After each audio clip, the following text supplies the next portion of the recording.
नमस्कार मंडळी. मागच्या आठवड्यात मी घरं बघायला गेली होती.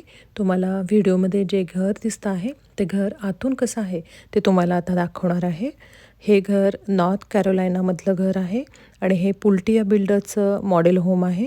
हे 2 मजली घर आहे. याच्यामध्ये एकूण 4 बेडरूम्स आहेत आणि या घराचा एरिया 3400 स्क्वेअर फीटचा आहे आणि या घराची जी प्लॉटची साईज आहे, ती पण बऱ्यापैकी मोठी आहे. इकडे जे प्लॉट आहेत, त्यांची साईज अर्धा एकरपासून ते 2 एकरपर्यंतच्या किंवा त्याच्या पुढपर्यंतचे हे सगळे प्लॉट्स आहेत. घरामध्ये आपण एंट्री केल्यानंतर घराच्या डाव्या बाजूला डायनिंग एरिया केलेला आहे आणि घराच्या उजवीकडे ऑफिस केलेलं आहे. सेपरेट असं ऑफिस केलेलं आहे.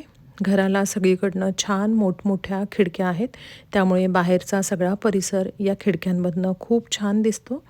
हे मॉडेल होम असल्यामुळे आतमध्ये खूप छान प्रकारे हे सजवून ठेवलेलं आहे आणि याच्यातलं फर्निचर छान सगळं मांडून ठेवलेलं आहे.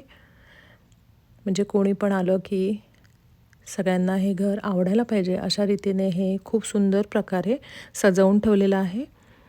घराला खालीच एक छोटं बाथरूम आहे, याला पावडर रूमसुद्धा म्हणतात आणि बाथरूमच्या शेजारी एक कोट रूम पण आहे. त्यानंतर आतमध्ये गेल्यानंतर प्रशस्त असं किचन आहे. बहुतेक इकडे अमेरिकेत ओपन किचनचं कन्सेप्ट आहे, त्यामुळे सगळे असे ओपन किचन असतात आणि हॉल पण खूप छान प्रशस्त असा हॉल आहे आणि हॉलला हाय सिलिंग केलेलं आहे, त्यामुळे हे घर खूप प्रशस्त वाटतं. माझ्या मते तरी हाय सिलिंगचं जे घर आहे ते खूप सुंदर दिसतं. फक्त वरती आपल्याला वरच्या खिडक्यांना झुंबर किंवा ब्लाइंड्स जर लावायचे असतील तरच थोडं डिफिकल्ट आहे. नाहीतर हाय सिलिंगचं घर खूप छान आहे. किचनमध्ये सुद्धा भरपूर इकडे स्टोरेज दिलेलं आहे. त्यानंतर सगळ्या ॲम्युनिटीज खूप छान प्रकारे इथे दिलेल्या आहेत. इथून आपण डायनिंग एरियाला सुद्धा जाऊ शकतो. किचनमधनंच हा रस्ता आहे, डायनिंग एरियाला जाऊ शकतो आणि एक जो रस्ता आहे तो गराजमध्ये जातो आणि किचनला लागूनच कॉफी टेबल ठेवण्यासाठीचा वेगळा असा एरिया दिलेला आहे.